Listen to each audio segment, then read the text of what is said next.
Hello, Browner, nananawagan kami sa'yo. Kailangan tumindig ka na. You have to stand this time na. Heto nang hinihintay natin. Tumayo ka na. Magsiwalat ka na. Mag-resign ka na kung gusto mo. Baligtarin mo na yung iyong, ewan ko, nakatangkap ka ba ng maleta? Hindi ka naman siguro na sambit sa maleta. Pero kung hindi man maleta, may siguro bag o money. Nakatanggap ka ng malaking bag o kaya duffel bag na pera kung di man maleta. Kasi nakakapagtaka eh. Sabi nyo, hindi kayo bulag, hindi kayo bingi, pero hindi nyo nasabi na hindi kayo pipi. Kayo po ay pipi na kayo, wala po kayong sinasabi. Ang sinasabi nyo lang, we know what's going on, we know what's the government's doing, pero pipi pa rin kayo. Hanggang panood lang kayo. Saka kayo mga kapulisan sa PNP chief, nananawagan ako sa inyo. Kasi ang biktima nito, ang future ng mga anak natin, yung mga apo nyo. Kung hindi may stop tong kawalang hiyaan ng bangag na gobyerno. PNP, Browner, lahat ng mga gustong ng pagbabago for good, heto na ang panahon. Ang gobyerno to, they wanna make sure to fabricate any case they can para ma-stop ang mahayagang katotohanan. At si Marcoleta, isa lang yan sa mga nakararami na ginagamit ng ating Panginoon para mabunyag ang katotohanan sa mga katiwalian ng gobyerno. Kita mo na bunyag, God is really good. Yung sinasabing makatao, madasalin. Kita mo ano ginawa nila? Nagsahudas si Joel Villanueva. Mas gugustuhin ko pa nga si dating Presidente Duterte na kahit palamura, mararamdaman mo sa puso yung pagmamahal sa bayan. Ikaw, Joel, lag kang nagdadasal.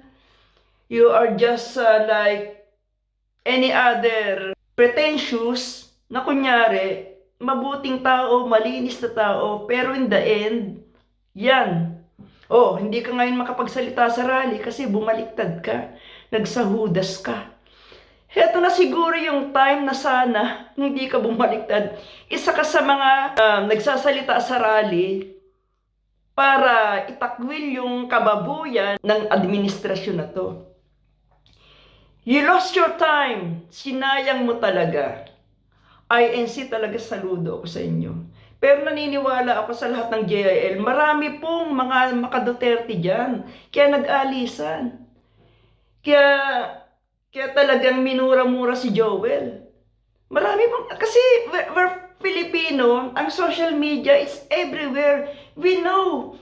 Alam natin kung ano nangyayari. At alam po natin na ang mainstream media ay hawak po nila Bangag.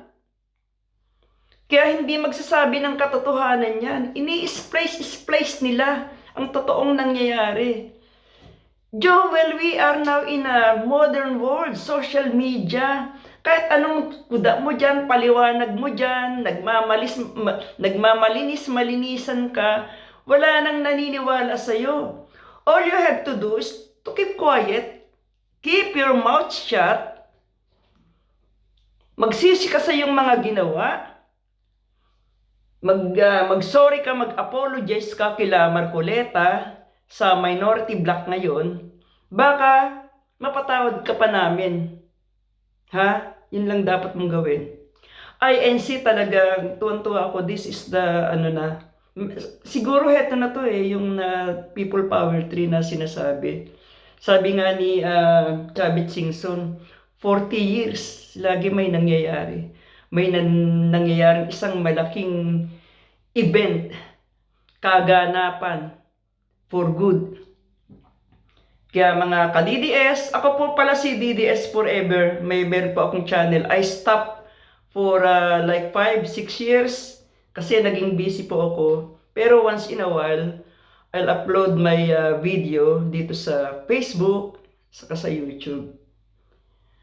And once again, I'd like to thank sa pamunuan ng iglesia. Talagang napahanga niyo ako. Marami akong mga kaibigan na iglesia ni Cristo. You're very lucky to have a ministry like that na naninindigan. Oh my God, talaga. Pero naniniwala rin ako na marami mga Katoliko, kaparian, born again Christian na humahanga sa inyo. And we are one to find the truth para matigil na tong katiwalian ng bangag na gobyerno. Si Marcos, wala na po tayong magagawa dyan kasi they have a thick face. Hindi na po tinatablan yan. Ang gagawin na lang talaga nila, harangan ng mga tao sa pagsisiwalat ng mga bahok nila. Yan ang gagawin yan. Si Lisa Marcos, ganun din, pareho. Wala nang mga hiya sa mukha. Lahat ng klaseng kapal lang sa pagmumukha nila nandiyan na. Unless na lang talagang bumaliktad yung mga dapat bumaliktad. I'm so grateful. I'm not INC myself. As I told you before, I'm a born again Christian. But we are one. We are one sa paglalahad ng mga katotohanan. At naniniwala po tayo na bibiktimahin po nila si Marcoleta.